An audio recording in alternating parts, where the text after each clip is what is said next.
ายผู้นี้ชื่อเสียนฟงเป็นทนายความประจำตระกูลหยางซึ่งเป็นตระกูลมั่งคั่งตระกูลหนึ่งของฮ่องกง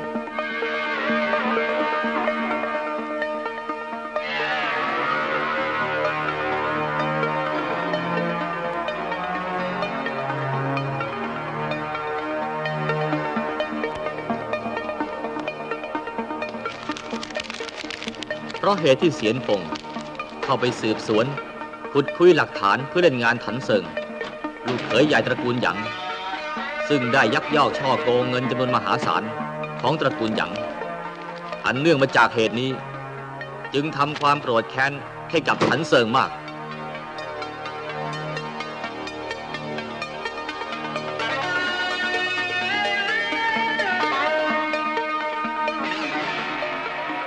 ถันเซิงจึงจ้างแก๊งมังกรเขียวติดตามสังหารเสียนฟงเพื่อทำลายหลักฐาน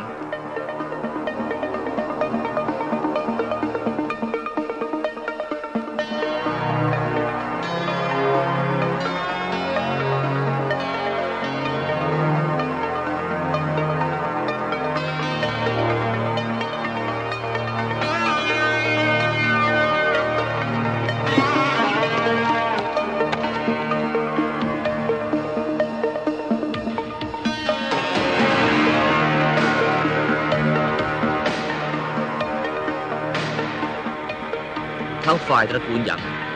รู้ว่าเสียนฟงหายไปจึงได้ว่าจ้างนักสืบออกติดตามเพื่อช่วยเหลือเสียนฟง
ของพวกนี้จะส่งเมื่อไหร่ครับเท่าแก่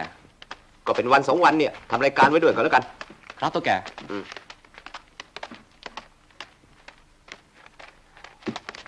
ใช้ได้ไหมครับเท่าแก่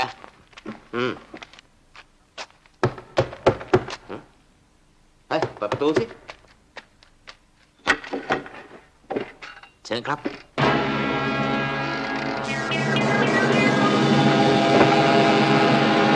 เฮ้ยเสียงฟง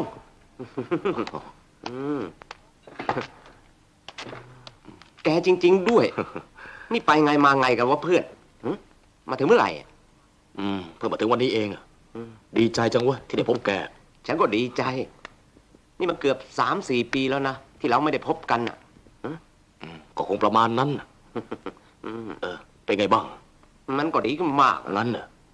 ว่าแต่แกเถอะทางฮ่องกงเป็นไงบ้าง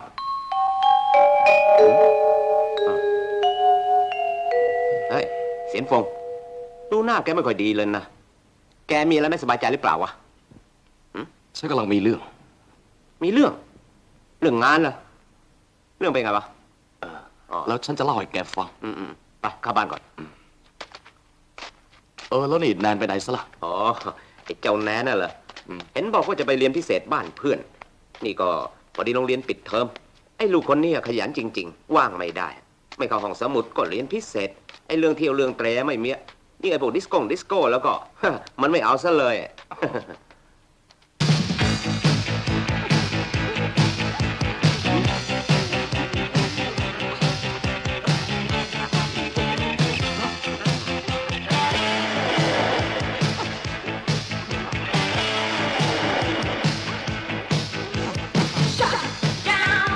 Downtown, feeling like I'm going underground.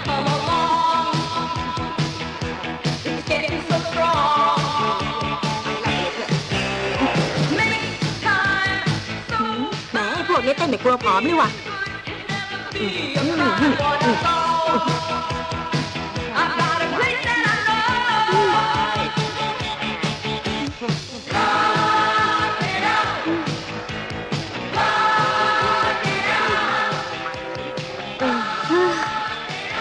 าวเฮ้ยไอ้แนนทำไมเลิกสลับเพลงกำลังมัน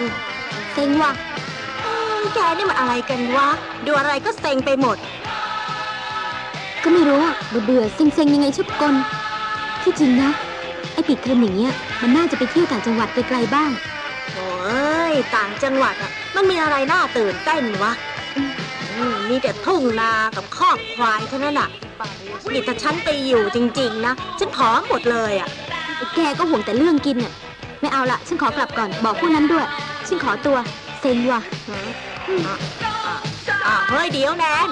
ถ้าเรื่องมันเป็นอย่างที่แกเล่ามาฉันคิดว่าไอ้ถันเซิงคงไม่ปล่อยแกไว้แน่มันจะหยุดได้ก็แต่เมื่อมันฆ่าฉันและได้เอกสารพวกนี้ไปแล้วว่าแต่แกแน่ใจได้ยังไงล่ะว่าพวกที่ตามฆ่าแกมันเป็นคนของพวกมังกรเขียวฉันแน่ใจเพราะแต่ก่อนที่ถันเซิงจะได้เป็นลูกเขยตระกูลหยางมันเคยเป็นสมาชิกของพรรคมังกรเขียวมาก่อนฉันได้ยินมาว่าไอ้พวกนี้มันร้ายจริงๆก่อนนี้ล่ะถึงทำไมฉันอยู่ที่ฮ่องกงนั้นไม่ได้แล้วแกจะเอาไงต่อไปฉันว่าจะหลบไปพักไอ้แจมสักระยะหนึ่ง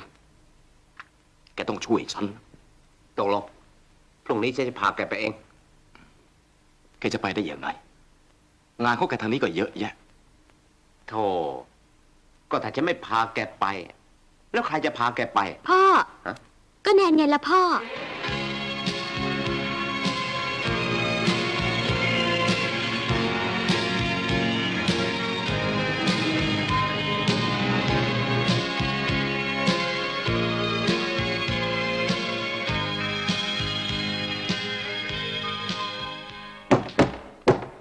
ให้เปิดสิครับ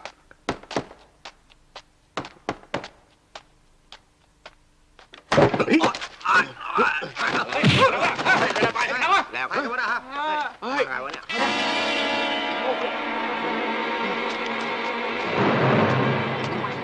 พวกแกต้องการอะไรเสียนฟงอยู่ไหนฉันไม่รู้เขาไม่ได้อยู่ที่นี่เขาไม่ได้อยู่ที่นี่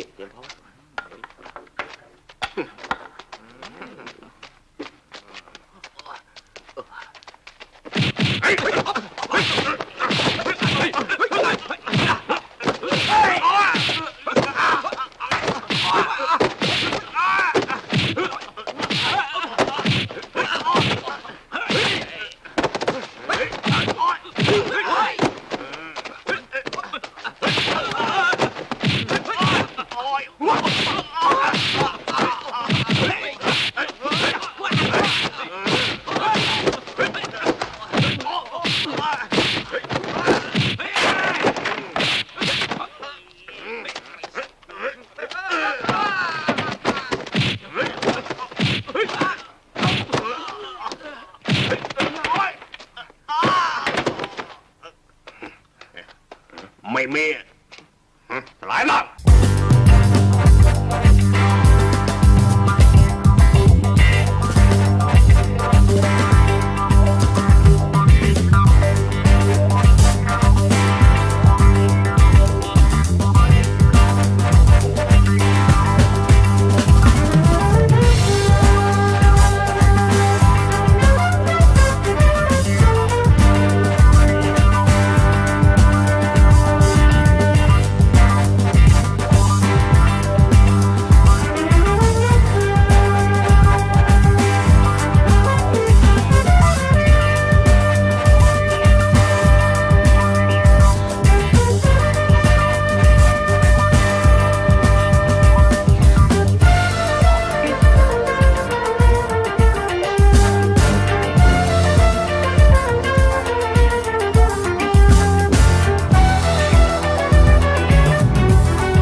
และแจ่มด้วยอ่ะ ลูกมันมีธุระกับเขาหน่อย ไม่หน่อยละเห็นพ่อบอกว่าลุงเสียนมีธุระด่วนที่สุด และแนนก็ต้องพาลุงเสียนไปส่งโดยปลอดภัยที่สุดด้วย ขอบใจร้านคนนี้เก่งจริงๆ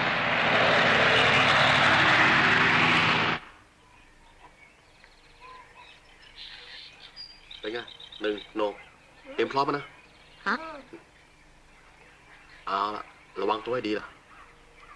เริ่ม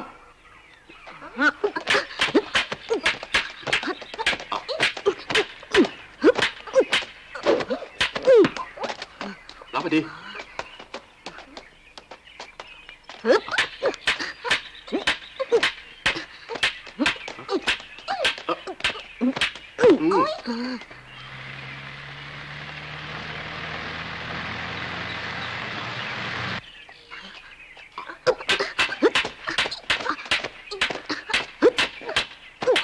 ระวัง จับให้มั่นสิไอ้หนึ่งดึงพอกว้างหน่อยเว้ย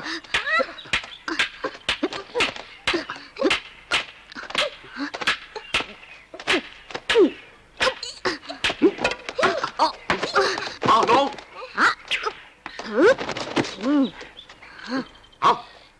เอาเลย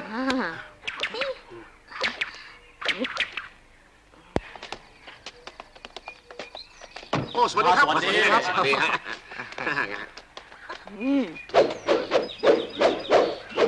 ทำใกล้หน่อยสิ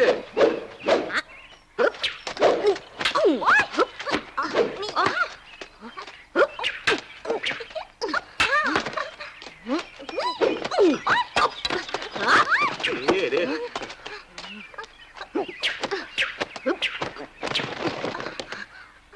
พอ เกือบใช้ได้แล้วล่ะ แต่ต้องหมั่นฝึกซ้อมอีกสัก3-4 เดือนนะ ฮะ แล้วจะเก่ง ว้าว พูดอย่างนี้มาต้องปีนึงแล้ว เอาเถอะนะ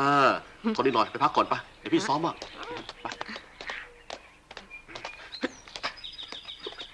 ไป ดู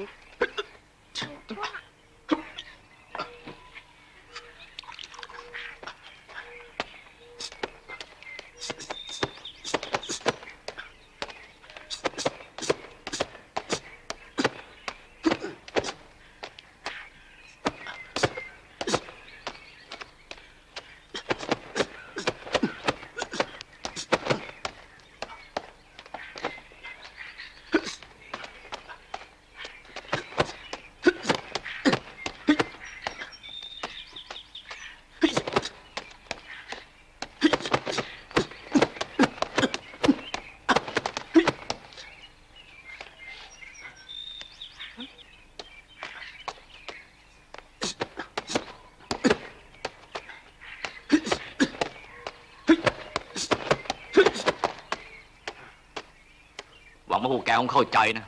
แล้วอีกอย่างฉันไม่ต้องการให้เขาเห็นหน้าพวกแก แล้วเงินล่ะ นี่มันไม่ใช่ครั้งแรก ที่เราร่วมงานกัน ลงมือเมื่อไหร่ วันนี้ เดี๋ยวนี้เลยจำไว้นะ พยายามให้เขาโต้ตอบให้ได้ สบายมากนะไหนล่ะเงินน่ะ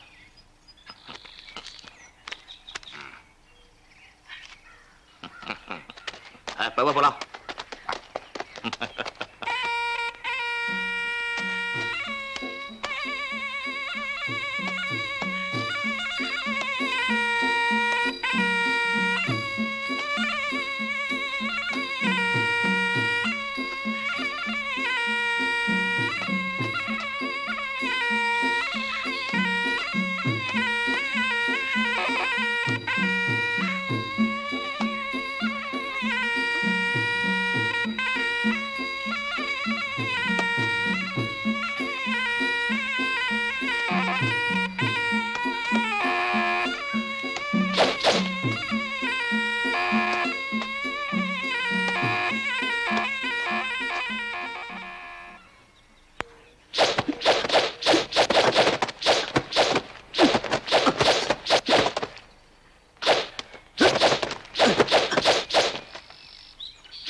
ไม่เห็นพี่ทองซ้อมจริงๆตั้งนานแล้วซ้อมให้ดูหน่อยสิ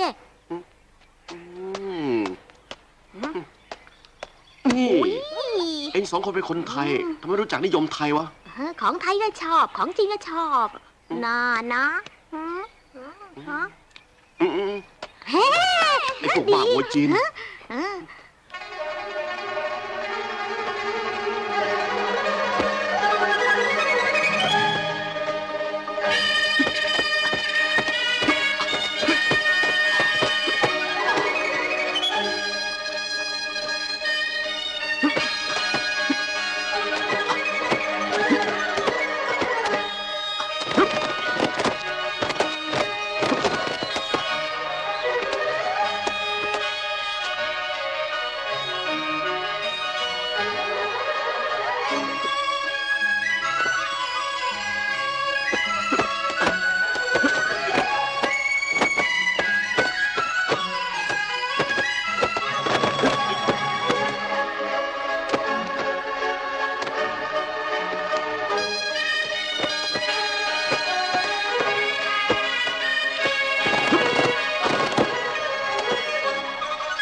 พี่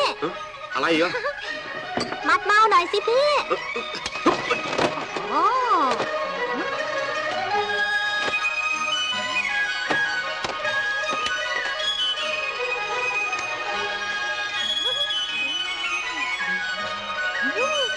เก่งจริงๆอะพี่ทองยอดไปเลย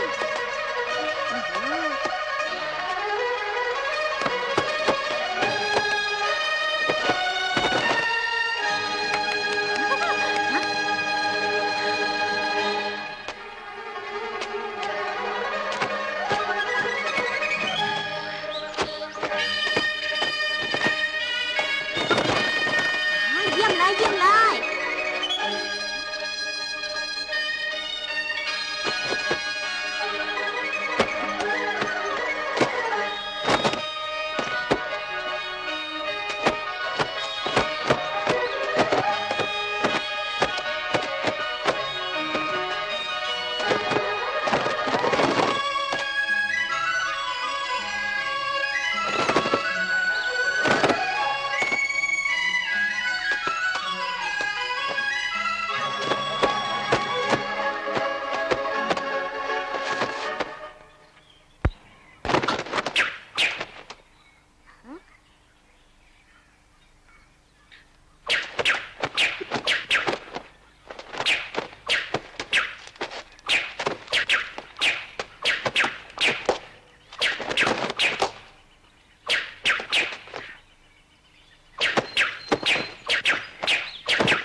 พี่ทองมีคนมา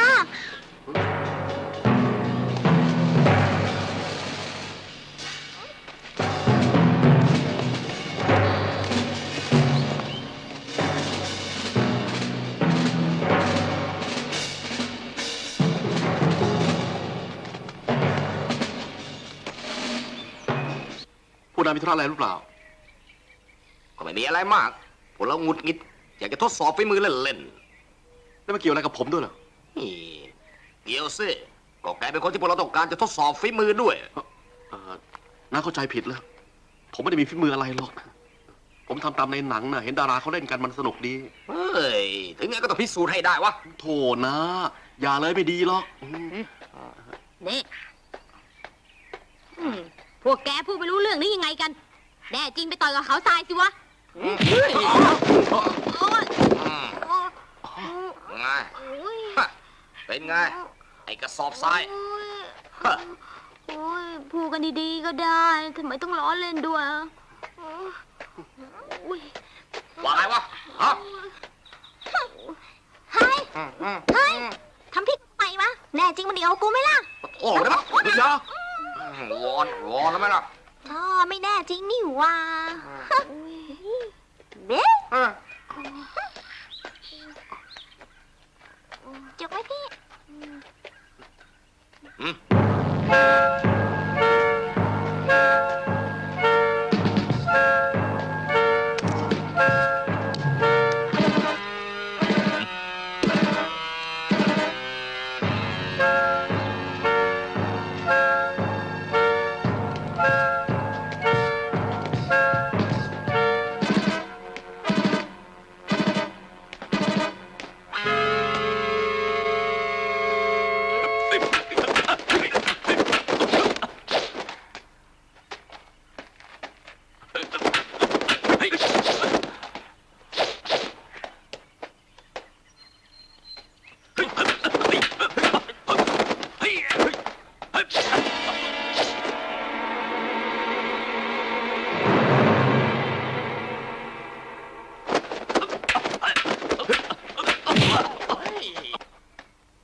พอแค่นี้นะ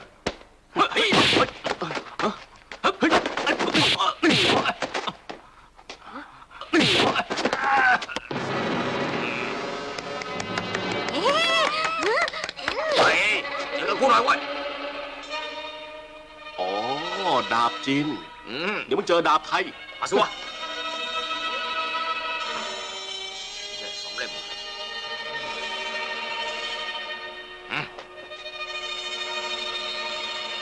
เฮ้ย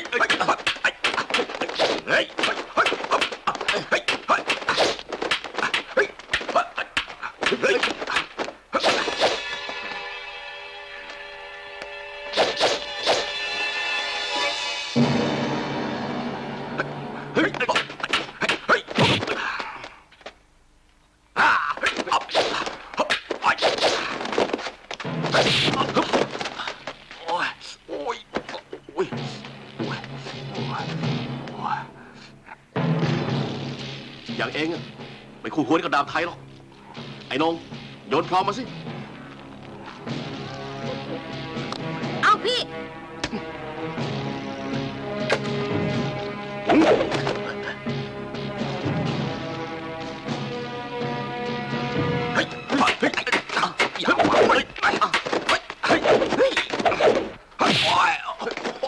กูจำได้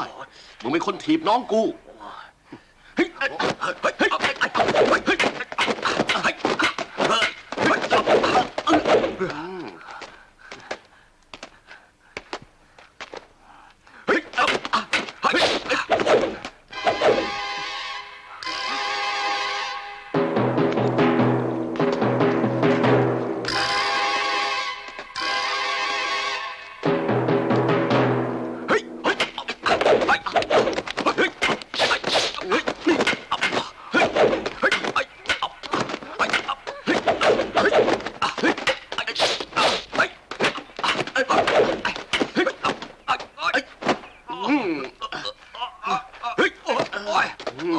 นี่ถ้าเป็นของจริงเองตายไปนานแล้ว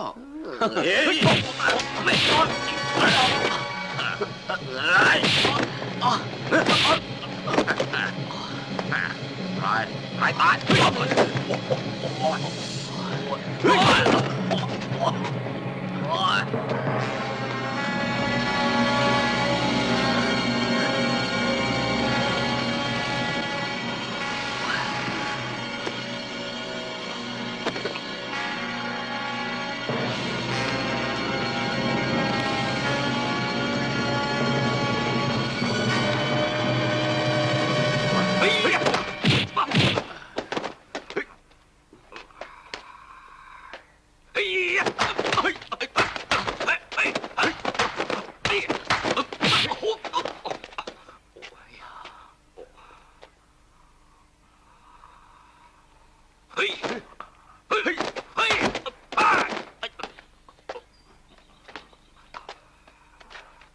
เฮ้ย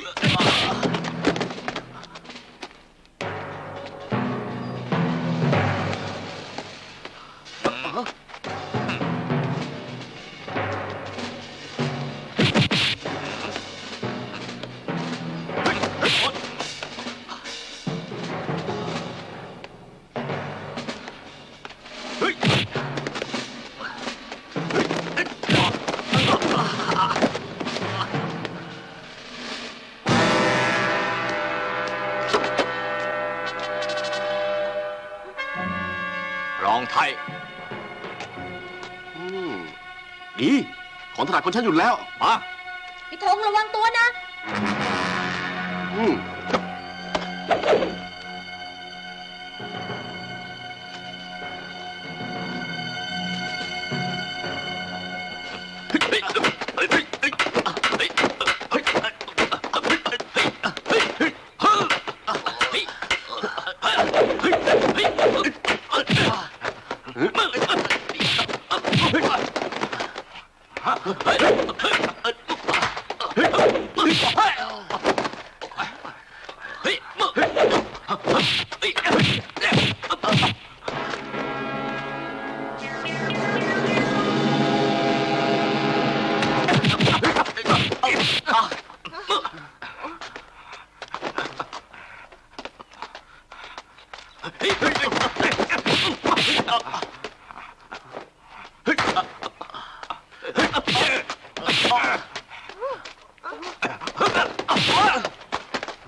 ฝีมือของคุณยังเหมือนเดิมนะธง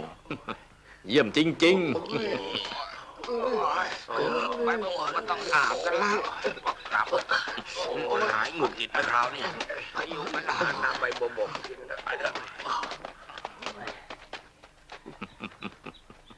คุณมาทำอะไรที่นี่ ๆ อ้าว ก็มาหาคุณนะสิ ถามได้ มาหาผมเหรอนักสืบสากลชื่อดังของฮ่องกงอย่างคุณมาหาตำรวจกระจอกอย่างผมเฮ้อน่าข อย่าลืมนะว่า เราเคยร่วมงานกันมาก่อน ผมรู้ว่าคุณเป็นคนบ้านนอก เป็นตำรวจกระจอก แต่ผมต้องการฝีมือของคุณ ไม่ใช่ความกระจอกอะไรนั่น ำฝีมือ ใช่ผมมีฝีมือ แต่ฝีมือของผมน่ะก็แพ้ฝีปากมาตลอดอะ มันก็ไม่แน่นักหรอก พูดเรื่องงานกันดีกว่า ผมไม่อยากให้คุณทำ ผมอยากให้คุณตามหาคนสักคนหนึ่งแล้วนำเขาส่งกลับฮ่องกงอย่างปลอดภัย คุณพูดอย่างกับผมจะทำงานให้คุณ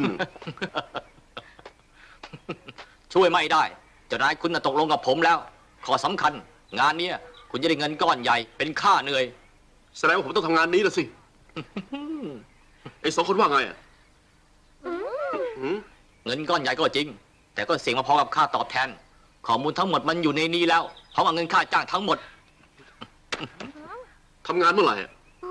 วันนี้ วันนี้เหรอ อืมอ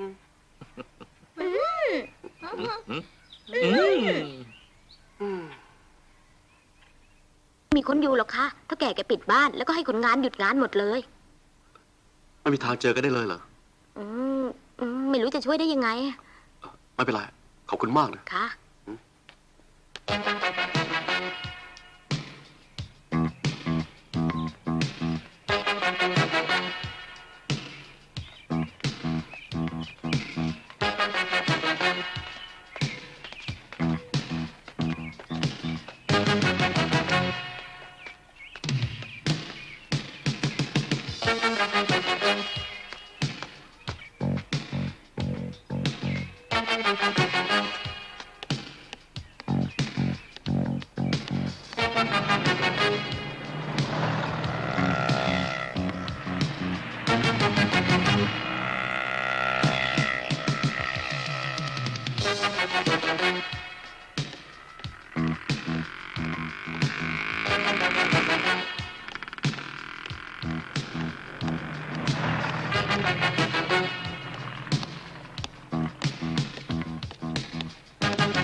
มาอะไรกันวะ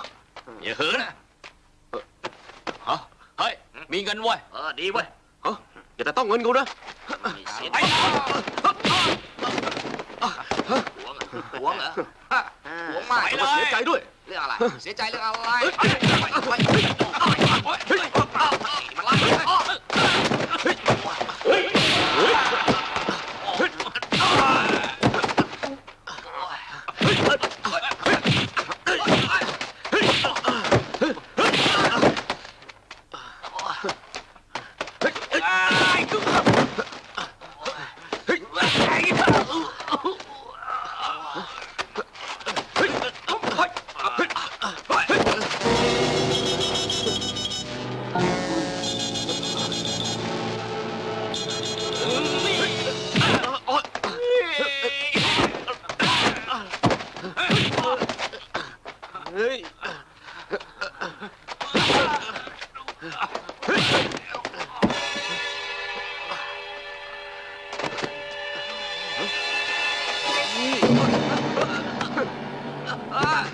คนอย่างพวกเองน่ะมันน่าจะฆ่าทิ้งไส้หมด อย่าผมกลัวแล้วครับ อย่าทำผมเลย ผมจำเป็นจริงๆเท่าแก่โกสีปิดโรงงาน พวกผมไม่มีเงินใช้ก็เลยทำกันอย่างเงี้ย โกสี ใช่ แกเป็นคนงานของลุงโกสีอะถ้างั้นแกบอกมา ลุงโกสีไปไหนเหรอ ฮะ ไปไหน เท่าแก่โกสีนะผมไม่รู้ แต่ว่าคุณแนนลูกสาวแกพาเพื่อนแกที่มาจากฮ่องกงอะไปหานักแจมที่หน้องคายอะ นัดแจม ใช่ ก่อนเดินต้องหาพี่โรยซะก่อน อีกไกลไหมเนี่ยแนน ไม่ไกลหรอกลุงเสียนเราต่อรถเลยอีก2 ต่อก็ถึงบ้านน้าแจ่มเลย อย่าเล่นหน้า อากาศแถวนี้ดีนะ ชนบทก็อย่างนี้ล่ะ บอกว่าอย่านะ จุ๋มจิ๋ม ชอบเล่นหู โอ้ยเดี๋ยวทำไมหยอกพี่แรงอย่างนี้กลับมาก่อนขอพี่ด้วย นี่เรามาผิดที่หรือเปล่าลุงเสียน อ้าวรถมาละ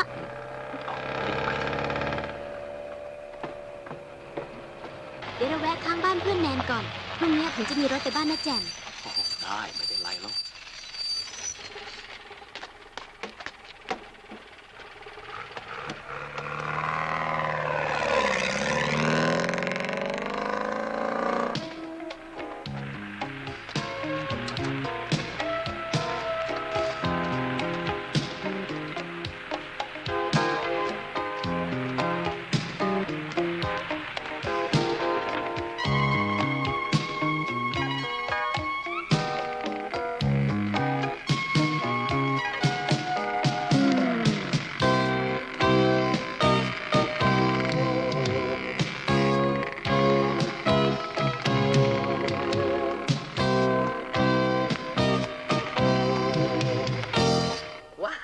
หยุดนะหยุดนะผมไม่ได้เอาปลาที่นี้จับผมไม่ได้เอาปลาไปเอาปลาหยุดก่อนสิจับมันก่อน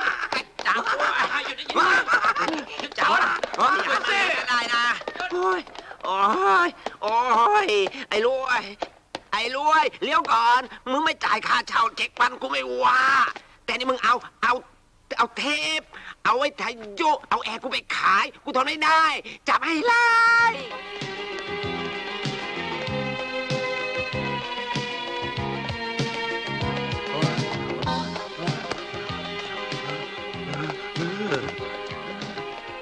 นี่น้องชายรู้จักบ้านคนนี้ไหมบ้านคนนี้รู้จักไหมอ๋อรู้จักเหรอบ้านอยู่ไหนอะฮะอยู่ไหนอะก็บอกสิผมเป็นใบ้แขนขาดช่วยทำทานด้วยครับโถ่เอ้ยใบ้ไว้บอกขอโทษครับพี่ชายรู้จักบ้านคนนี้ไหม ทำไมเองถึงจำข้าไม่ได้วะเอารูปข้าให้ข้าดูซะอีกอ่ะ ก็พี่โรยนั่งก้มหน้าอย่างนั้นน่ะใครจะไปจำได้ล่ะ ข้าดีใจที่ได้พบเองแต่เงินที่ข้าค้างเองอยู่นะข้ายังไม่มีให้นะเว้ย ไม่เป็นไรหรอก จริงๆนะเมื่อคืนนี่ข้ายังฝันเห็นเองอยู่เลยว่ะ ฝันว่ายังไงอะ ข้าฝันว่าเองมาหาข้าแล้วเองก็เล่าความฝันของเองให้ข้าฟังว่าเองนะฝันเห็นพ่อของข้าไปหาเองที่บ้าน พ่อข้าก็เลยเล่าความฝันของท่านให้เองฟังว่าท่านฝันเห็นแม่ของข้ามาบอกให้พ่อข้าทำบุญส่วนกุศลให้ปู่ของท่าน อะไรพอพี่รวยฉันมาหาพี่รวยเนี่ยนะฉันมีงานจะให้พี่รวยช่วยเหลือไม่จะมาฟังความฝันอันยาวยืดอย่างนี้ งานอะไรของเองวะ เรื่องมันยาวอ่ะ เอาไว้จะเล่าให้ฟังนะ ตอนเนี้ยที่ต้องการได้รถตู้สักคัน รถตู้เหรอเดี๋ยวข้าจะพาไปหาเองอืม โอ้ อืม โหเท่าแก่ นี่ เขา ไงอูนี่ไงมีรถตู้เฉียบตั้งหลายคันน่ะ แต่เขาปิดนะพี่รวย อืปิดเปิดอะไรกันมาเท่าแกกับข้าน่ะซีกันมากเลยเฮ้ยไม่ต้องกลัวนะไป อ๋อ เป็นเพื่อนซีกันเลยเหรอ เฮ้ยซีปึกเลยละเว้ยสบาย เฮ้ยเดี๋ยวพี่รวย โถอะไรวะ ดูนั่นสิ ว้าย ไอ้รวย จ๋า ใครบอกว่ากูซี่กับมึง แต่ว่าซีกันไงล่ะ ซีซัวดิใจเย็นๆนะเท่าแกฉันมีความจำเป็นจริงๆนะเท่าแก ใช่ มึงไม่ต้องมาคุก แน่ โธ่ไอ้รวย เอาละฉันไม่พูดก็ได้ถ้าอย่างนั้นใช่เนี่ยพูดแทนได้ไหมได้ไหมได้ไหม แหมแล้วก็ไม่บอกอะ ตาลูกเฉียบ เชิงนั่งกินน้ำกินทาก่อนนะ เดี๋ยว ฉันไม่มีเวลาหรอก ฉันจะรีบไปเท่าแก คืออยากได้รถตู้สักคันหนึ่งอะ พอจะมีมาไหมล่ะเฮีย รถตู้เหรอรถตู้ต้องทำงานนะ เฮ้ย นี่ถ้ารถตู้ต้องคันนี้เคยเห็นรถซิ่งไหมที่วันแน่ๆอะเจอครั้งนี้เข้าแล้วก็ ขอโทษทีอะ เฮ้ยข้าเคยเห็นรถคันนี้วิ่งมาเหมือนกันละโว้ยเครื่องไม่มีติด น้ำมันไม่เปลือง วิ่งนี่รื่นมาตลอดเลย ยอดรถนะ โอเค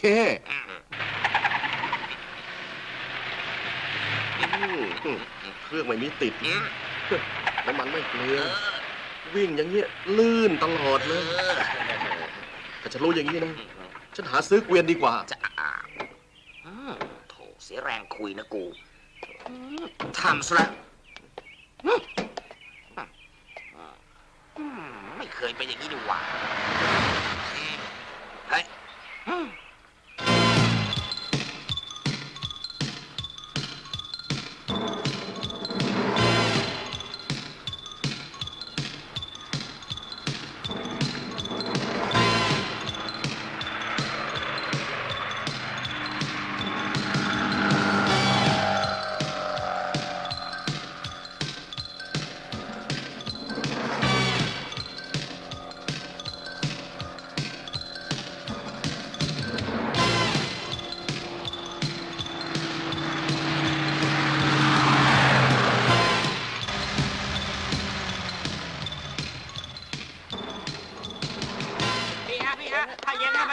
ของผมไม่แข็งปักไข่เย็นเลยเชียบดี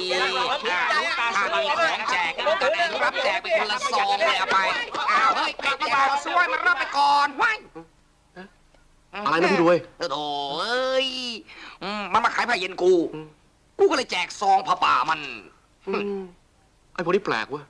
ไม่ทำบุญกันเลยอ่ะ มันจะเจริญได้ยังไงกันวะ มันแน่นอนอยู่แล้ว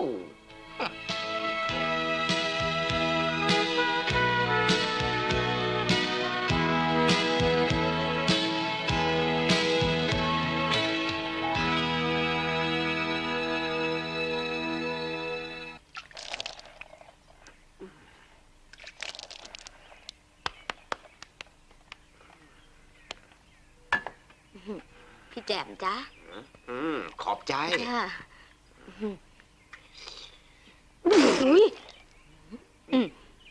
ไอ้แจม แล้วมึงเข้ามาไงวันเนี่ย ก็จะมาบอกข่าวเรื่องเสียนนท์ซื้อที่แปลงนั้นนะสิ ไอ้นนท์ไปมึงไปกับกู กูจะไม่เว้นเอาไว้ ไอ้นนท์มารู้จักคนอย่างเสือแจ่มน้อยไปซะแล้ว จ้า ไป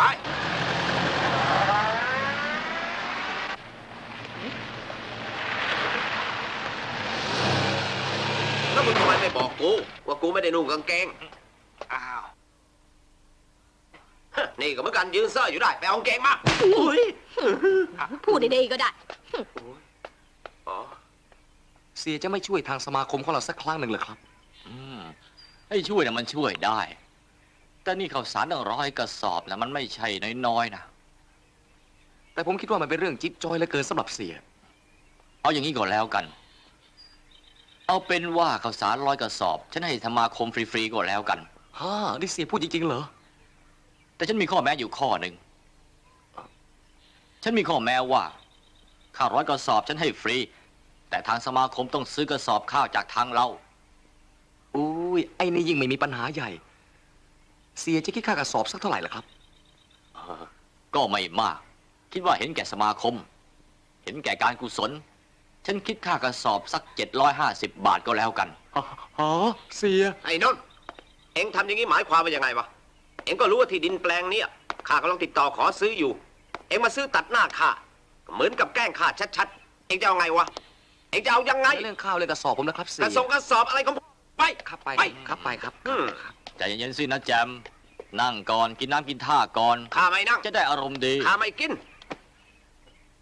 จนกว่าข้าจะรู้ว่า เอ็งต้องการอะไร ถึงต้องไปซื้อที่ดินแปลงนั้น จะต้องการอะไร ฉันไม่รู้ ฉันรู้แต่เพียงว่าคนอย่างอานนท์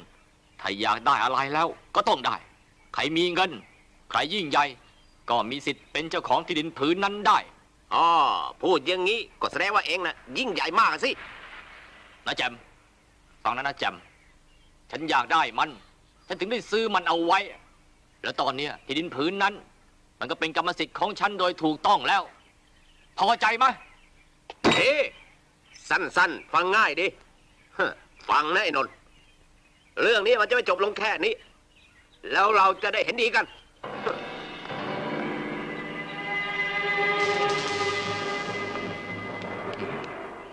ท่าทางแจมก็คงจะโกรธนะเฮ้ยเบาๆยังไง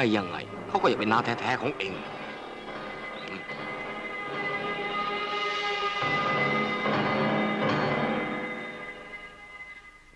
จริงๆนะคุณลุง ฉันว่าหน้าตาคุณลุงอ่ะ มันเสียพูนมาก นี่ถ้าลองหนุ่มกว่านี้อีกสักนิดนะรับรองเหมือนกับเปียบเลย มันจะเป็นไปได้ยังไงกัน แม่หนู โอ้ย แม่หนูน่ะเอาอะไรมาพูด นี่แม่หนู เอ้ยน้ำมดแล้วนี่น้าแจ่มไปไหนเสียล่ะออกไปข้างนอกกับตู้เลเดี๋ยวก็คงมา ตู้เลอะไรอะน้ำมด เด็กที่บ้านนี้แหละ ไอ้ตู้เลนี่นั่นเหรอ ชื่อแปลกดี นี่ทำไมบอก ก็คงจะงงกันอีกนานเลย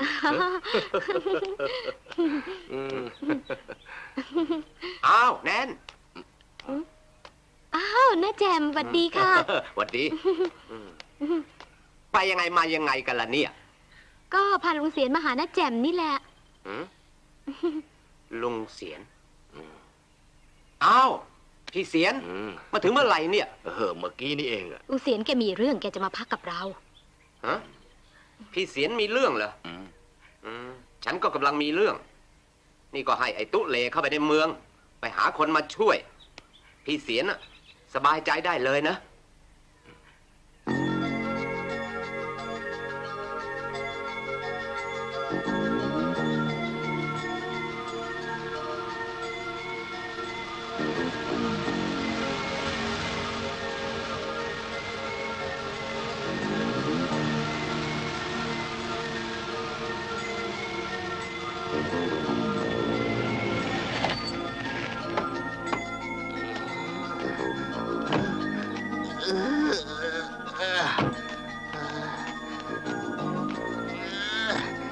ในที่สุด เราก็มาถึงแล้ว สาบานได้ว่า เรามาถึงทั้งที่เราเองก็ไม่รู้เหมือนกันว่า มันเป็นที่ไหน ที่เราต้องหาตัวทนายเสียนฟงให้พบ หาอะไรกินก่อนดีกว่านะพี่รวย มันเป็นคำพูดที่ข้าอยากจะได้ยินที่สุดเลยข้าสาบานได้ เฮ้ยไปเถอะวะไปต่อเว้ย เดี๋ยวไหนดีอะพี่รวย อ้าวเฮ้ยโนนไง ไปเลย ไปให้มันถึงซะเลย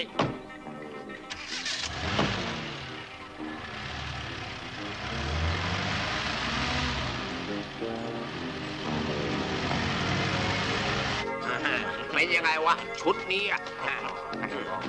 101 ออกศึกเชียวนะเว้ย เนี่ยเป็นบ้าเลยพี่เจี๊ยบหาเหมือนจิโกหลวง ไม่เบามากเท่าไหร่ขอโทษ มันกินกันด้วยมาดเว้ยว่าสิเฮ้ยพวกเองก็ไม่เบานี่หว่า อ้าวธรรมดา มันเบสิกจัดอยู่แล้วอะพี่ นี่เฮ้ยพวกเองรู้ไหมว่าชั่วชีวิตข้าเนี่ยข้าชอบอะไรมากที่สุดอ๋อซ้อมเมียไงโถ่ไอ้บ้าใช่อ้าวนั่นอะไรล่ะพี่เจี๊ยบฮะเดินโชว์มากเว้ยอ๋อไปเร่ไปเลยโชว์ที่ไหนก็ได้คุณดีสักอย่าง เราต้องสอบถามหาบ้านเสือแจ่มให้พบซะก่อนนะ เฮ้ยข้าคิดว่ามันคงไม่ยากหรอกวะเพราะเท่าที่ข้าได้ยินมาน้าแจ่มแกเป็นคนดังของอำเภอนี่ทีเดียวอ่ะแล้วถ้าเกิดทนายเสียนฟงไม่ได้มาที่นี่เราจะทำยังไงต่อไปวะไอ้ธง แต่ไงก็ตามนะเราก็ต้องหาตัวทนายเสียนฟงให้พบ เพื่อเงิน พี่รวยนะพูดยังก็ไม่อยากได้นะ ซาบซึ้งเอ็งพูดได้ซาบซึ้งมาก เพื่อนฝูงสบานได้ เอ็งพูดยังกับข้ารวยไม่ใช่ข้าทั้งนี้ รวยมานั่งกินก๋วยเตี๋ยวงี้หรอวะอย่าวิวาท เฮ้ยเดี๋ยว2ครับได้ครับ2นะครับ เผ็ดไม่ซ่านะ ไม่ใส่ไงครับ ไม่ใส่พริกไทย อ๋อครับใส่พริกป่น สบานดีว่ามาดมันซ่าดิซาบซึ้งจริงๆ ทุยมองอะไรวะ อยากได้เสียหรือไง เปล่าหรอกครับคุณพี่ ผมเพียงแต่รู้สึกว่าซาบซึ้งในมาดของคุณพี่ อ้าว พูดอย่างเงี้ยมันอยากมีเรื่องกันดีวะสอยซะเลยดีป่ะ เอ้ยไม่ต้องกูจะทำอะไรสนุกให้ดู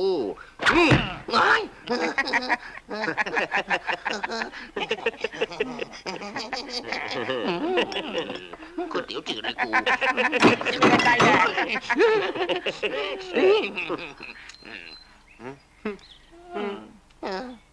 อะไรวะทำอะไรเ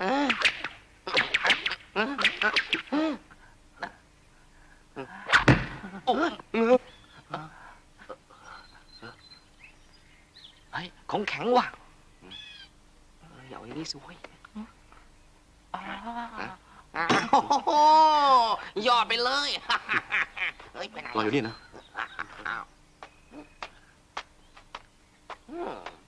นี่พี่ ขอเล่นชิ้นไม่งอกได้อีกชามนึงนะ เฮ้ย พี่ชายล้อเล่นกันนิดหน่อยอย่าโกรธเลยนะ เฮ้ยโอ้ยโอ้ยไอ้เซอร์มาตะกุยโอ้ย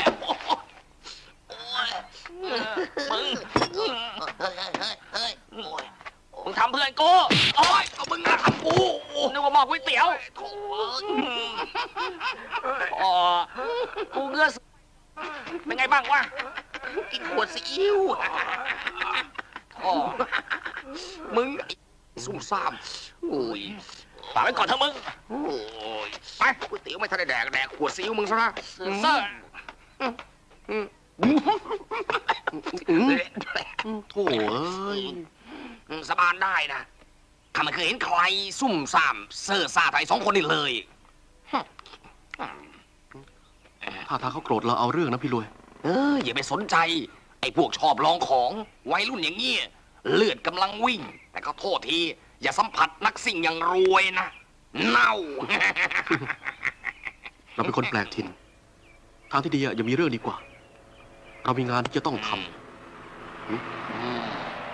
ข้าก็คิดอย่างเอง แต่การจะมีเรื่องกันนี่ถ้ามันจะมีมันก็ต้องมี ไม่มีใครจะห้ามมันได้ ใช่ ใครจะไปห้ามมันได้ ไหนตัวนั้นก็สิมันอยู่ไหนอะไรสัตว์ เราจะเอายังไงดี นั่นแหละสิโอ้มังมากันเป็นฝูงเลยใครสัมผัสเด็กเจี๊ยบ ไอ้นี่ไง ไอ้นี่เหรอจัดการมัน เห็นกูบ้างนะ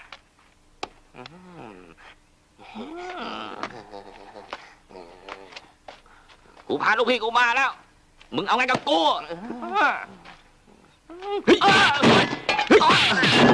เฮ้ยเป็นไงบ้างวะดาวหางซึ่งไม่พูดมาอยู่ได้เฮ้ยโอ้ยแล้วกูโอ้ยพี่ พี่เจี๊ยบโอ้โหพี่เจี๊ยบช่วยฉันด้วยเป็นไงบ้างวะมึงเดี๋ยวพี่เรื่องของเด็กๆมันอย่าไปยุ่งมันเลยเราไปหาเหล้ากินกันดีกว่านะพี่ฟังมันอย่ามีเรื่องกันนะเฮ้ยเดี๋ยวกูมาวะอ้าวพี่ทางนี้พี่ทางนี้พี่สบายทางนี้สบาย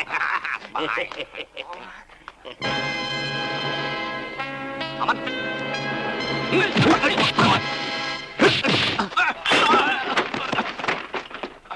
โอ้ยโอ้ยเฮ้ย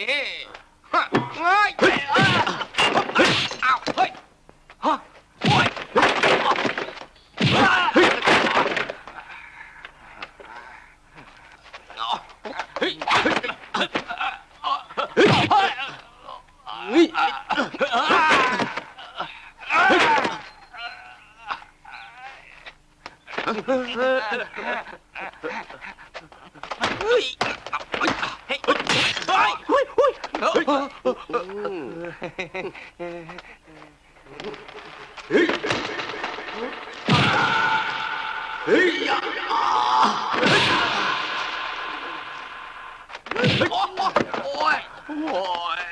แหวกมึง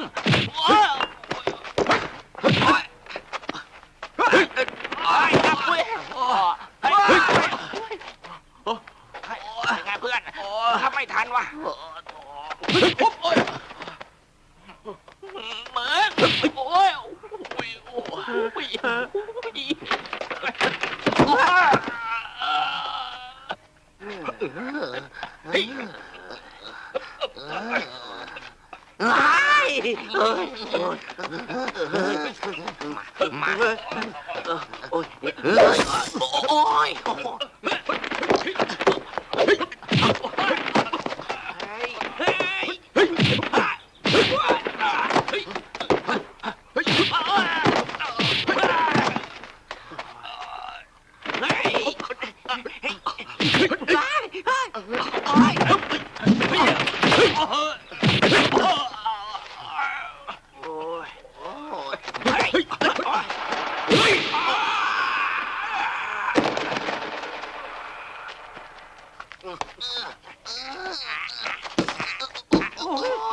ทางนี้ไหนทางนี้ไหนทางนี้นี่ไหนวะทางนี้ไม่เห็น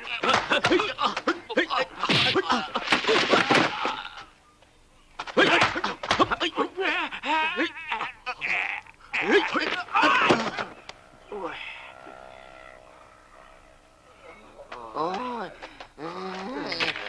อ่อนน้ำแข็ง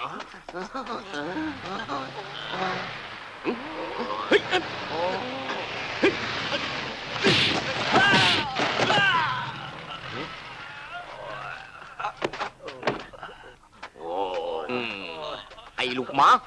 อยากตายหรือไงวะพี่ไผ่ผมเองอะพี่โอ้อ้าวไอ้ช่วยนี่มันโดนอะไรวะข้างในพี่ข้างในไอ้ช่วยครับนายโอ้ยโอ้ยนี่พวกเองคงมันเดินโชว์มากกันอีกแล้วสิ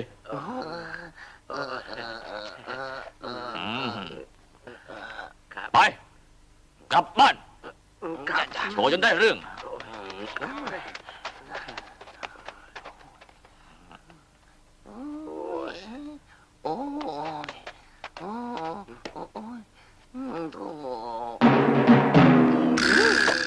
เอ็งด้วยช่วย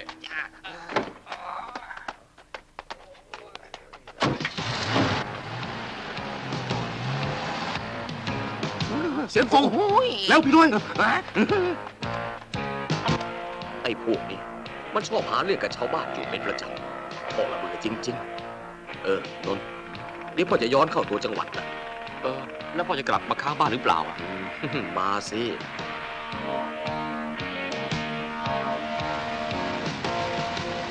เฮ้ย เฮ้ยอย่านะมึงไม่ใช่ตอนนี้โอ้ถ้ามันรักกันจริงแล้วก็อย่าดูมันโอ้โธ่แล้วทำไมต้องให้ข้ารออยู่ที่นี่ด้วยวะ พี่รวยคอยที่นี่ดีแล้ว โถเอ้ยแหมโถอ้าวเฮ้ยทว่าโถย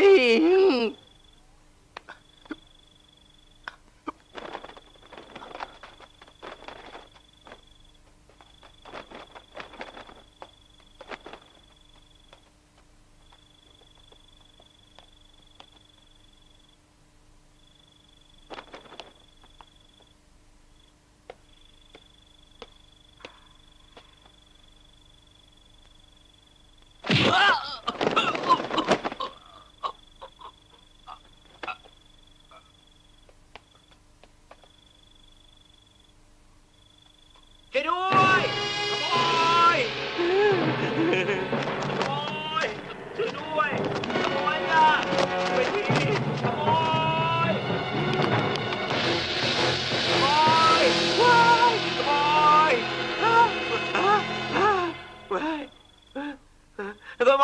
ช่วยด้วยช่วยด้วย มันอยู่ที่ไหนวะ ไปแล้ว มันหนีไปทางนี้แหละมันทุบหัวไอ้เทียวนอนอยู่นั่นไงมันหนีไปแล้ว เอ็งจำหน้ามันได้หรือเปล่าวะ ฉันจำมันได้นายก็ไปพวกที่ซัดกับมันที่ตลาดนั่นละ มันต้องการอะไรของมันวะป่านนี้พ่อกูยังไม่กลับมาอีก ทำไมถึงออกมาเร็วนะวะไอ้ธงแล้วเองเจอเสียนฟงไหม ยังไม่ทันได้ดูอะไรเลย ก็ไม่รู้พวกไหน แต่งชุดดำตั้งหลายคน มันเข้าไปก่อนฉันทำร้ายคนในบ้าน พอดีคนในบ้านเห็นฉันก็เลยต้องหนีออกมาก่อน พวกไหนกันวะ ฉันคิดว่าตัวพวกที่ตามล่าทนายเสียนฟงแน่ๆเลย เอ๊ะพี่ ขี้เมาที่ไหนว่าบ้านช่องไม่กลับ ใครก็ไม่รู้ฮะเสียนฟง เสียนฟง ผมขอยืนยันอีกครั้งว่า แกคือเสียพูนรับรองว่าแกไม่ใช่คนจีนที่คุณว่าแน่ ไม่น่าเป็นไปได้ ผมว่าให้คนไข้พักผ่อนก่อนดีกว่า เพราะว่าพรุ่งนี้เราจะต้องส่งตัวแกเข้าตัวจังหวัดน่ะโทษนะฮะ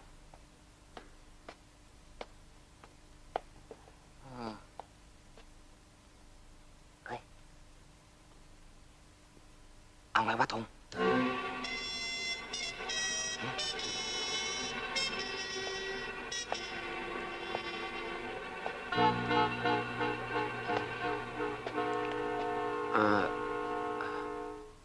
เจ้านายเสียอติดธุระแล้วนอนในตัวจังหวัดก็ได้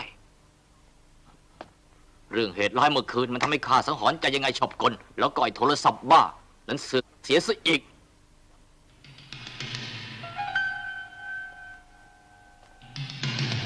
ไอ้ไผ่ไอ้ล้ม ครับนาย เอ็ง2 คนเข้าไปในเมือง ไปสอบถามทางบริษัทลูกค้าของเราทั้งหมด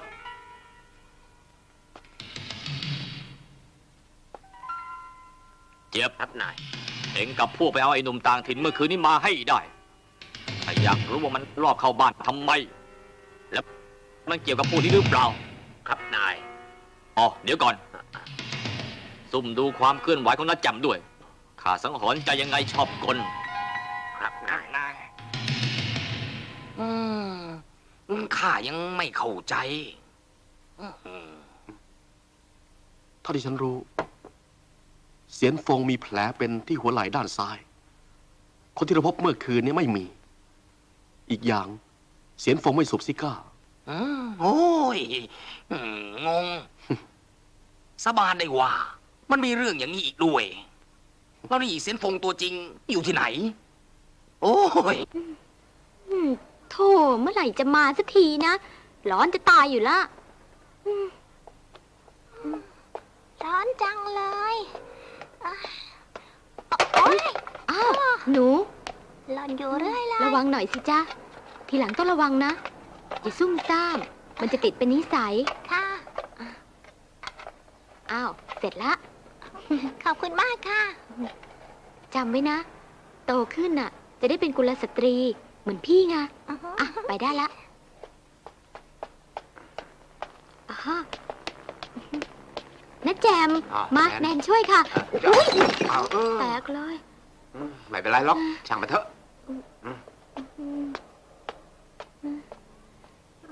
อุ๊ย โตขึ้นหนูจะเป็นเหมือนพี่อ่ะ อืมเจ็บ เจ็บปวด สาบานได้ตายสิฉันไม่คิดว่าแกจะเชื่อเรื่องที่คนในโรงพยาบาลเขาพูดน่ะ มีบางสิ่งบางอย่าง ที่ทำให้ฉันต้องเชื่อ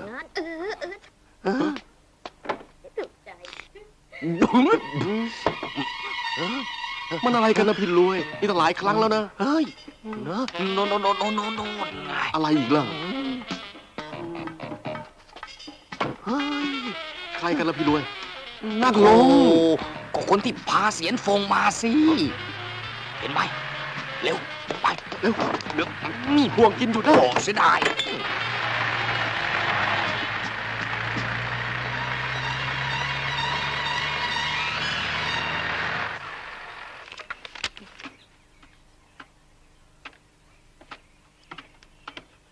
แม่มด เตรียมของเรียบร้อยยัง เสร็จแล้วจะได้ไปกัน ตุเล่ไปเอาของ เดี๋ยวแนนจะไปดูลุงเสียนก่อนนะ ฮะ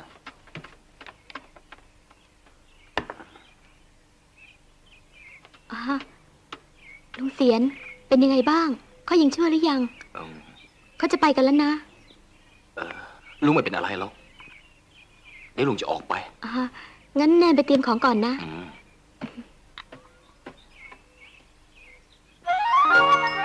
นี่พี่รวยรอฉันอยู่นี่ก็แล้วกันนะ เดี๋ยวฉันจะเข้าไปเองอะ เฮ้ย ระวังตัวหน่อยนะ อืม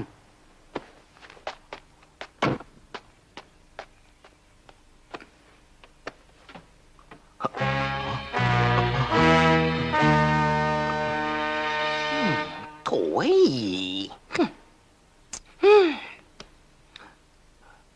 ขอบใจมากนะพ่อหนุ่ม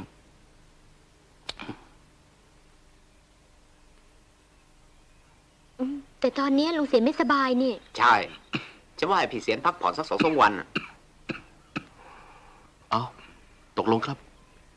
อืม เอาอย่างนั้นก็ได้ ผมจะอยู่คอยดูแลลุงเสียนเอง แหมพูดอย่างกับเป็นซูเปอร์แมนแน่ ฮะ ว่าไงนะ ก็ไม่ได้ว่าอะไรนี่ สู้ผมไม่ได้หรอกครับ ผมนี่แหละครับซุปเปอร์รวยครับ แล้วรวยสมชื่อไหมล่ะ ครับ อุ้ย เปล่าหรอกครับ รากเหง้าของความจน ก็ผมนี่แหละครับ อ้าวพร้อมกันแล้วก็ไปกันสิ ครับ ไปครับ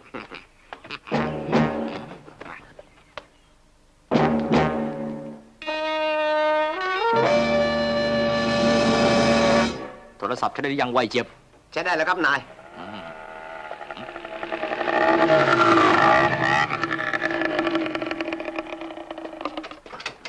นาย นายครับนาย นายครับ นายครับนาย ผมมีเรื่องจะรายงาน ผมเห็นครับนายผมเห็นจริงครับ ทาง นาย นู้นนะฮะ ผมเห็นครับ ผมเห็น นายพูดทีคนสิวะพูดสิเอาไอ้ไพเอ็งพูดก่อน คือผมเจอรถเสียจอดที่ป่าข้างทางตรงเลยสามแยกไปหน่อยครับนาย แล้วพ่อกูล่ะ มึงเห็นพ่อกูหรือเปล่า ผมหาจนทั่วแล้วไม่เจอเลยครับนาย นายครับ ผมเห็นหนุ่มต่างถิ่นนั่นอยู่ที่บ้านนะแจมครับ ไอ้หนุ่มต่างถิ่นนะ ฮะ เอ็งว่าไงนะ เอ็งพูดใหม่สิ คือผมเห็นนะแจมนะคุยอยู่กับไอ้หนุ่มนั่นครับนาย กูไม่นึกเลยว่าเสือจำจะใจสกปรกอย่างงี้ เห็นทีเราจะอยู่ร่วมโลกกันไม่ได้ซะแล้ว นั่นนะแจมดีวะไปไอ้รถไอ้หนุ่มนั่นนี่ เอ๊ะพี่รวยทำอะไรอยู่นะทำไมช้านักก็ไม่รู้อะป่านเนี้ยลุงเสียนรอทานยาแย่แล้ว พี่รวยอะแกชอบอยู่3 อย่าง 1. ชอบคุยโม้ อืม 2. ชอบฝันอยากจะเป็นนักแข่งรถ 3. ชอบชักช้าเวลามีงาน อืม ช้าจริง แต่แนนว่าไม่ช้านะ ฝุ่นตลบมาเลยละ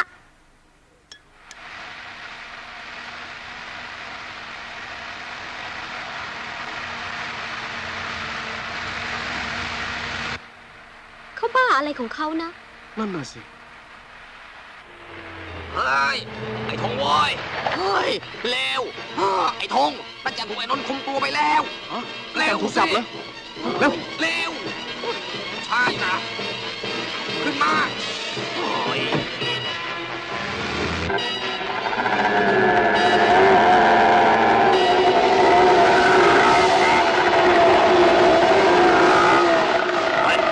เอ็งกลับมาบอกเฮลนนะแล้วก็ตามพวกเรามาด้วย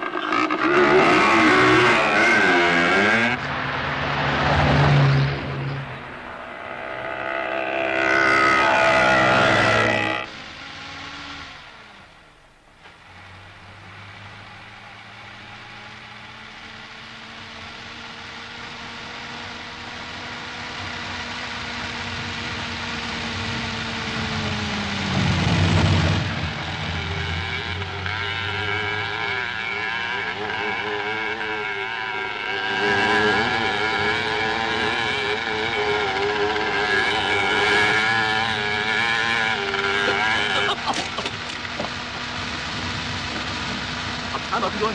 ผู้จัดการมันเอง ไอ้พวกนี้อย่าเสี่ยงนะแม่ เฮ้ย ฮะ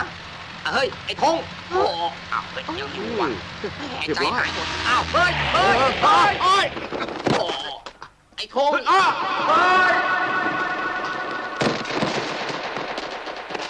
เฮ้ยโอ้ย ไอ้ธงไปที่ชอบที่ชอบเลยไอ้ธงเลยโอ้โหเสียค่าดูฮะเขาไม่ได้แกล้งจริงๆไปที่ชอบที่ชอบ โอ้เขารู้ภาษาอะไรกันวะ โธ่ก็มันจะมองดูเองอยู่อ่ะกอไม้ข้างหน้าแล้วมองไม่เห็นอ่ะ เห็นมาบอกให้ขึ้นไปช่วยก็ไม่เชื่อ เฮ้ย โอ้ยจะบ้าหรือไม่อยากตายวะกลับไป เฮ้ยพวกเองมาอย่างนั้นก็ได้ เฮ้ย ไปช่วยกันหน่อยสิพี่รวย ไม่ถนัดหรอก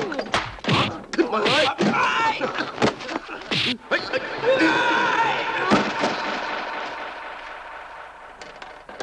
ว้า ลงไปสิทำไมไม่ลงไปล่ะโอ้โห โอ้ยไหวเหรอ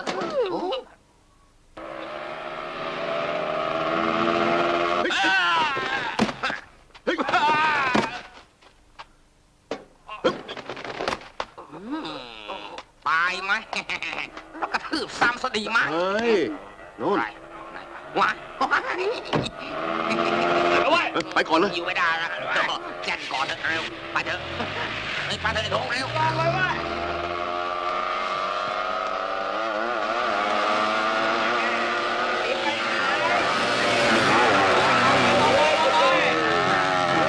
สวยละมึง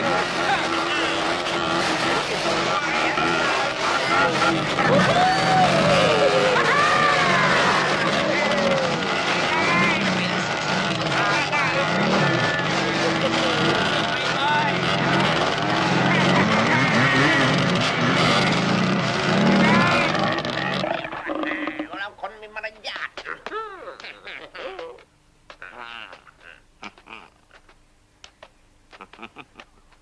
อย่าไม่จับซะโดยดีเอ็งหนีไม่รอดหรอก เข้ามาเลย มึง ไม่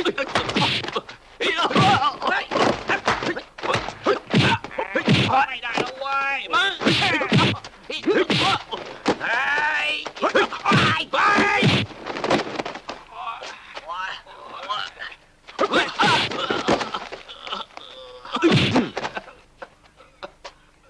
เฮ้ย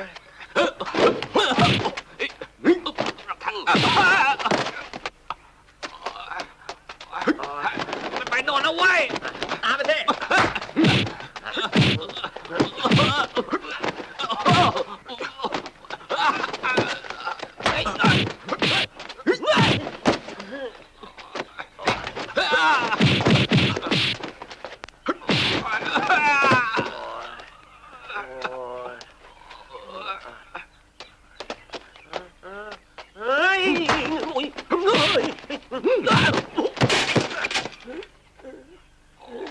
เฮ้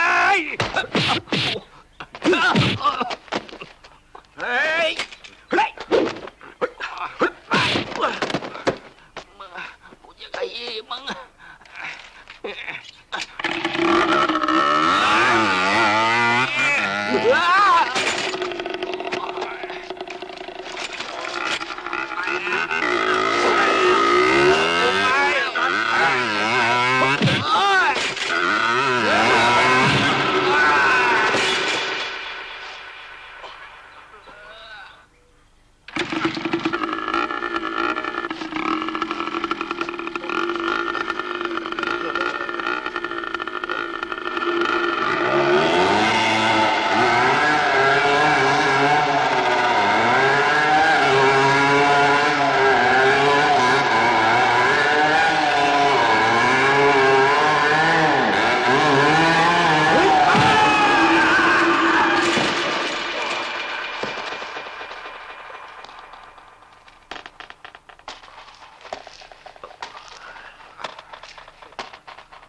อยตัวนะแจ่มมานะไม่งั้นฉันจะลุย ฉันสมานว่าจะไม่เอาเรื่องพวกแก ฉันจะไม่เอาเรื่องพวกแก ถ้าพวกแกนำไอ้หนุ่มคนนั้นมาให้ฉัน เอ็งได้ยินนายฉันพูดแล้วใช่ไหม มันอยู่ไหนฮะไหน ไหน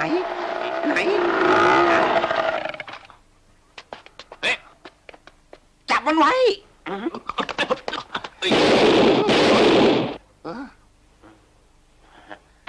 ไม่ต้อง โอ้ย เอ็งเก็บไว้ ว้าย ร้อนอุ้ยร้อนมันร้อนครับเจ้านายอุ๊ยมือไม้พองหมดเลยโอ้ย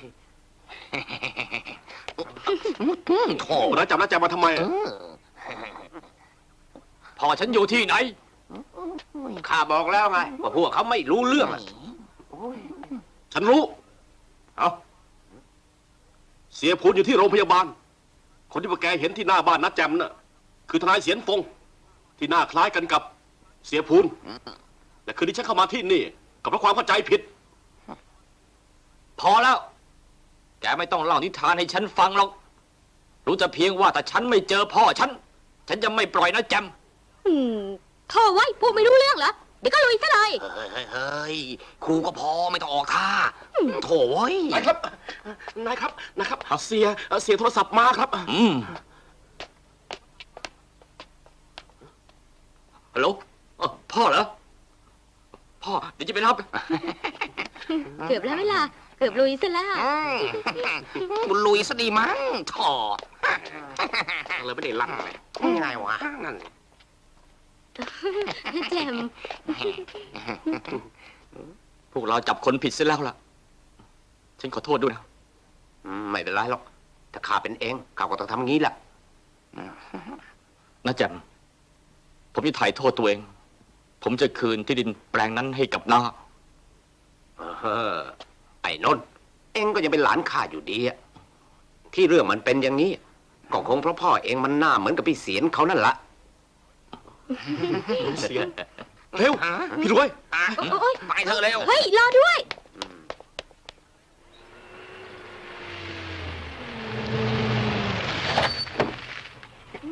เร็วๆพี่ธงมัวแต่ใส่เสื้ออยู่นั่นล่ะ เฮ้ย ฮะ อะไรเนี่ย เกิดอะไรขึ้นอ่ะ พวกไหนก็ไม่รู้มาจับลุงเสียนไปอะมาช่วยแกเร็ว ฮะทางไหนอ่ะ ที่ท้ายไร่นู่นอะ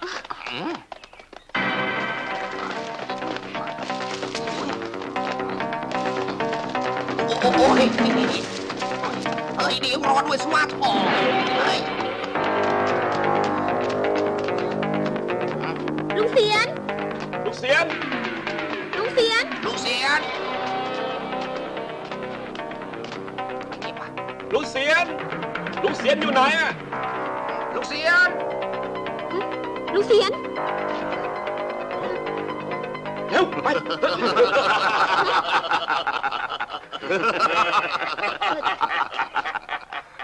เอกสารพวกนั้นอยู่ไหน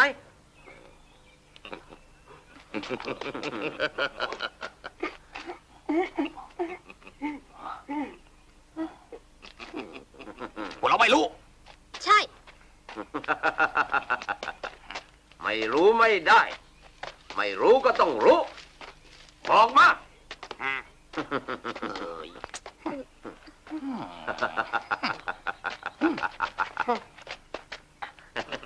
โอ้เฮ้ยมันจะบ้าไปแล้วล่ะเว้ยเองหรือเองแน่ยังไงล่ะวะแน่จริงเรามาซัดกับข้าดูสักตั้งหนึ่งสิวะมาสิวะนี่มาสิโอ้ยโอ้ย พี่รวย พี่รวย โอ้ยโอ้ยโอ้ย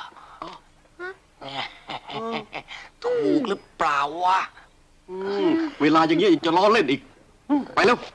เร็วครับ เร็วสิพี่รวย โอ้ย พี่รวยเร็วๆสิ ไปเถอะแกเล่นไม่เลิก ข้า อะ ถูก ฮะพี่รวย อะไรเนี่ย พี่รวย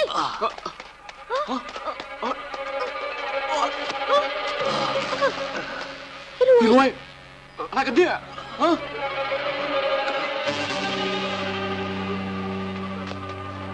พี่รวย ข้ามันโชคไม่ดีจริงๆว่ะทงเอ็งต้องทำงานให้สำเร็จข้าคงไม่ได้ช่วยเอ็งอีก ไม่ พี่รวย พี่รวยจะไม่เป็นอะไร เราจะออกไปจากที่นี่เราจะจัดการกับพวกมัน ใช่ พี่รวยจะต้องไม่เป็นอะไร เนนจะช่วยพี่รวย พี่ไม่เสียใจที่เกิดมารู้จักกับเองทั้งสอง แต่ทงข้าเสียใจข้าคงไม่ได้ขับรถแข่งอย่างที่ข้าฝันเอาไว้ พี่รวยจะต้องได้ขับมัน เราจะมีเงิน เราจะซื้อมัน ซื้อละมันคงจะสวย มันคงไม่เก่าเหมือนรถเรา เองก็คงไม่ต้องด่าข้าบ่อยๆข้า พี่รวย พี่รวย พี่รวย โอ้ พี่รวย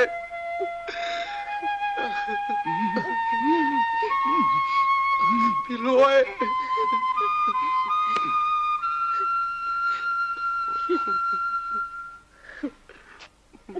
พวกแกฆ่าพี่รวย พวกแกทำเขาทำไม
นั่น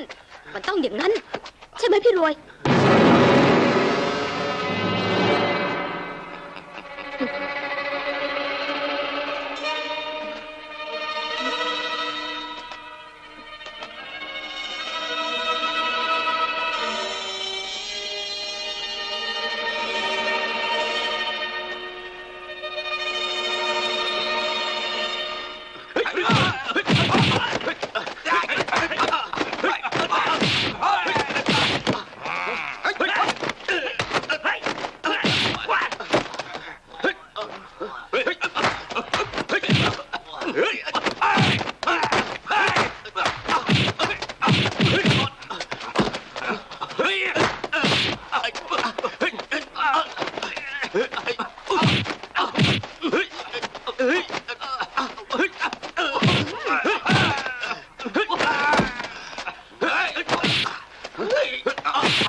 อุ้ย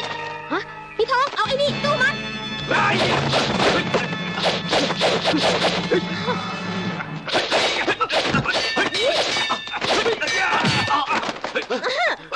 ลุย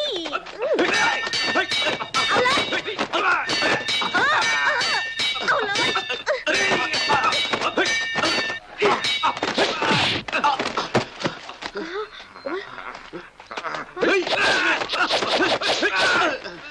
ดาบจริงเหรอวะไอ้ต้องเจอดาบไทย ดาบไทย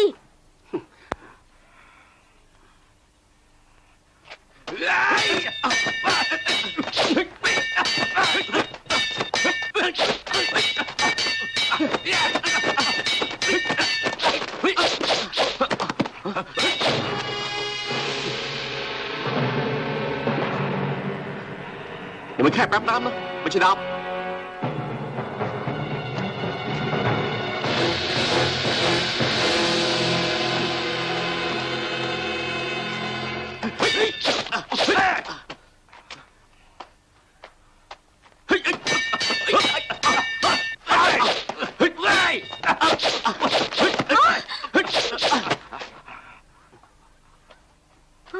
ยังไม่ตายเหรอ ตาม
พี่ทอง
แนนมาช่วยลุงเสียนเร็ว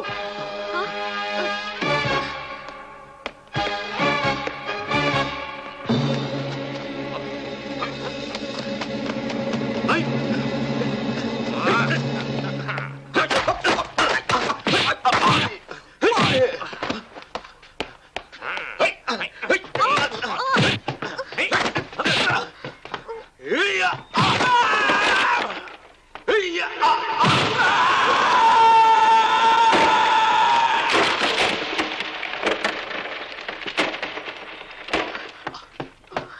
แนนเฮ้ยนะอย่าทำเขาอีกเลยนะเขาเจ็บแล้วเขากำลังจะตายนะใจดีอย่าทำเขาอีกเลยนะพอแค่นี้เถอะนะเฮ้ยมึง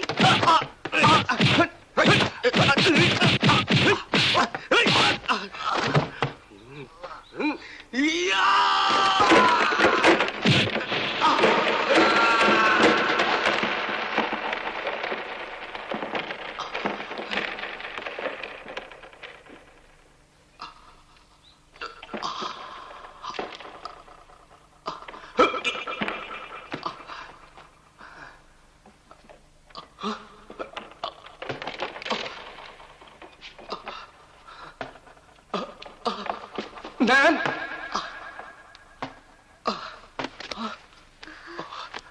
แนนแนน ลูเซียน เฮ้ยดูนะเฮ้ยมึงทา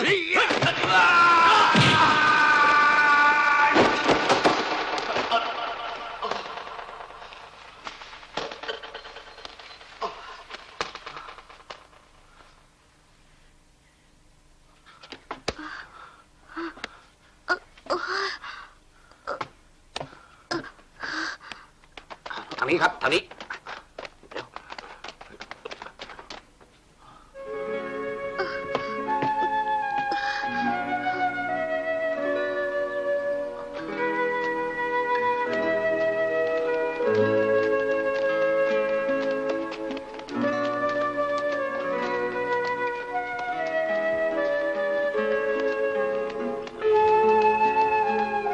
ขอขอบคุณทุกท่าน